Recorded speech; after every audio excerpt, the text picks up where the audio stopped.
to another season of Farming the Solomon Way. Good morning everyone and welcome back to season 2 of Farming the Solomon Way. Welcome to another season of Farming in the Solomon Way. Welcome back to season 2 Farming the Solomon Way.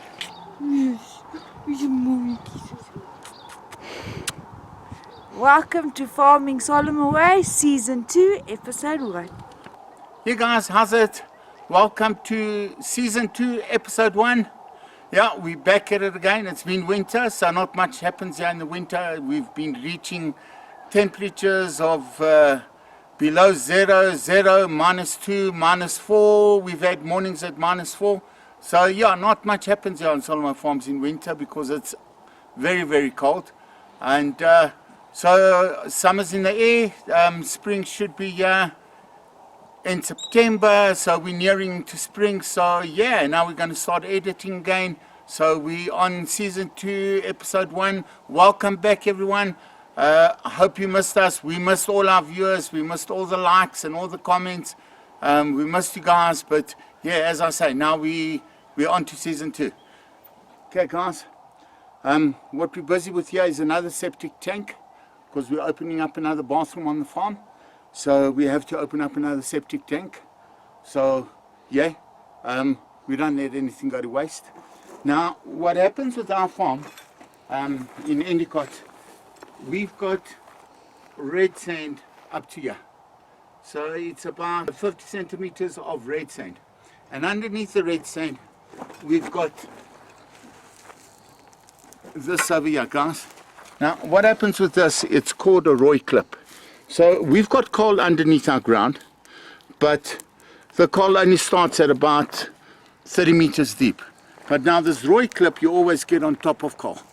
So what happens with this Roy clip, we've got the top layer of sand, the first 50 centimeters is the sand over here. So very good for us because the sand is good to planting, mixed with compost, and this is a nice planting soil. So this soil doesn't go to waste at all. Before we've planted right out on the field, when we planted 50,000 chili bushes on the field in the soil, we had a very good crop. So this is a good soil to plant in. So this is what happens with all our red soil. This is how much we're taking out. Now what I had last year with my flower beds from last year is when we did our flower beds last year, if you checked season 1, the first few programs, we always had our flower beds. It was just soil. On top of that soil we put organic stuff, and on top of that we put our cardboard. We teared up cardboard into it so that can decompose. On top of that some twigs, and on top of that we mixed soil and donkey compost, if you remember our compost machines. Okay, now what happened with that is last year I found with those flower beds the water wasn't retained, because at the bottom of the flower bed we didn't concrete off the flower beds. So the bottom of the flower bed still took the water down deeper into the soil. Now what I'm doing this year is this seals water. So what I've decided to do this year with my flower beds is all new flower beds are getting a layer of Roy clip at the bottom, not deep, only about I'd say about 5 centimeter deep Roy clip at the bottom of the flower bed, just to help it retain some water. Okay guys, this flower bed has just been built. If you recall from season 1, I think it was program 2, you can refer back to that if you want to get more detail on the raised flower beds. We do raised flower beds here in the greenhouses, first and foremost for flooding. So if there's any flooding, our crops is quite protected in the flower beds. And secondly, for anything spreading on the ground, at least if your beds are raised, it's a bit harder for your plants to get attacked. You can keep your plants safer. Okay, but we start our flower bed, we build it 4 bricks high, 5 bricks high, depending on how high you want it. We take cardboard boxes, we cut up the cardboard boxes for the organic material, and also this cardboard boxes, what I spoke to a guy by the name of Karod. He's a mushroom expert round Gauteng, and he says to me this cardboard at the bottom of the flower bed is also very good to to promote the mushroom growth.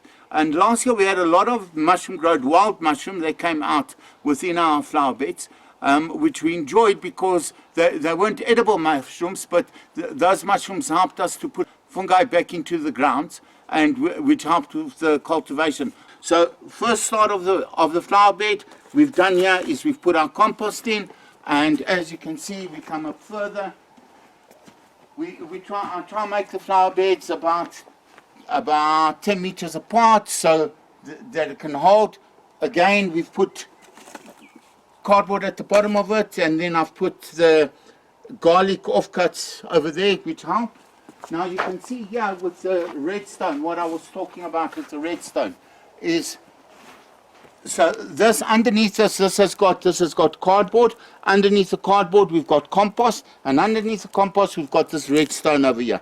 So all that happens with this redstone roy clip is when we're watering here, this is going to help penetrate and keep water within our beds and not let the water seep through right underneath.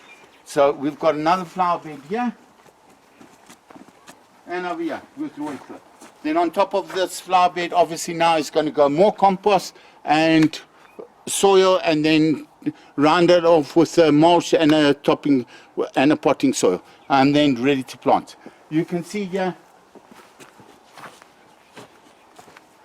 this one was last year's bed, but we've worked it through again. We've put new compost into it and new soil into it, and we've gotten this bed ready for planting.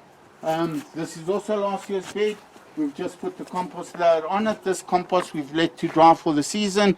Now we're just breaking it up, and then we break it up. Once we break it up, we'll stir it in, and it will be like that. And with these two beds, same situation.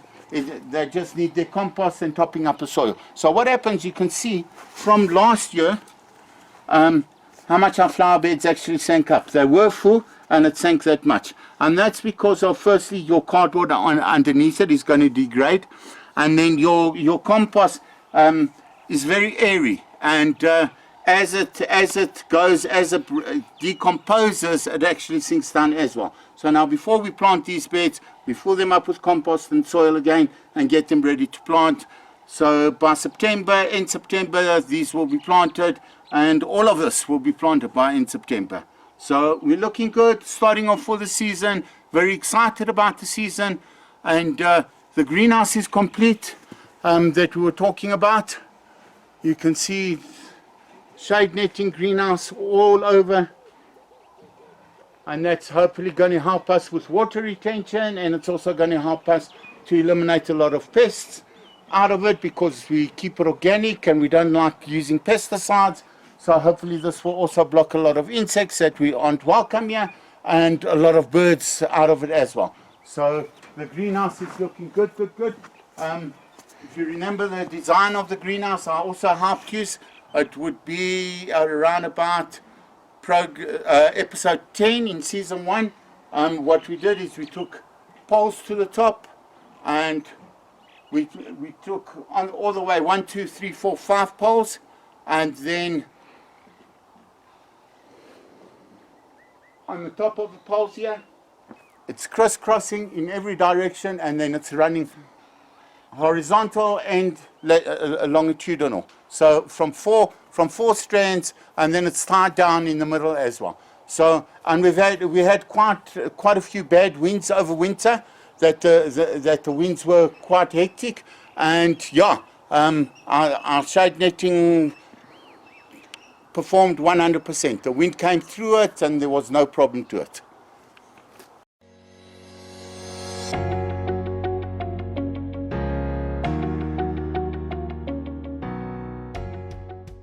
Okay, if you recall, our last program from last season was how to plant garlic. Yeah, this is what our garlic's looking like. We've got a lot of good, successful garlic coming out. And this garlic has got about another month and a half to go, and we'll be harvesting this garlic. So very successful.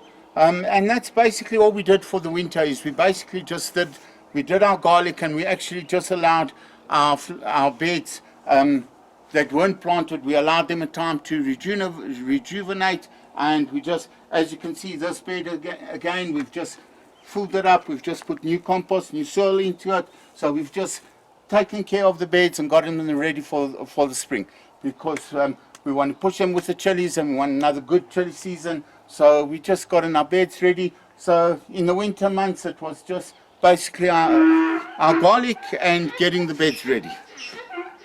And then yeah, I'll show you the garlic once we harvest. But yeah, I'm expecting, I have pulled 1 or 2 out, but I'm expecting some good big heads over here. And most of this garlic, I think all this garlic anyway, is going to be used. It's not for sale. It's all going to be used by in-house, in our chili sauces and in our production, in our tomato products. So yeah, we basically, those who've been with us for a long time, you know, most of what we plant, we use it to process ourselves. Like I showed you last episode, I showed you how we planted the jalapenos and processed them into cowboy candy, jarred those jalapenos and got them out onto the market. And yeah, that was a good innings, those jalapenos into cowboy candies. Again, with this garlic, it's going to go into our chili sauces.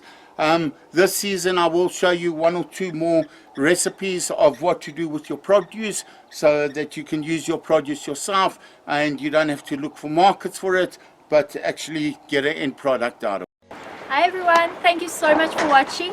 We are so happy to be back for a new season and we really hope you guys enjoy our show. Stay tuned for so much more that you can learn, growing your own plants, getting your produce going. Stay tuned, keep watching, please like and subscribe and share our video. Thank you so much.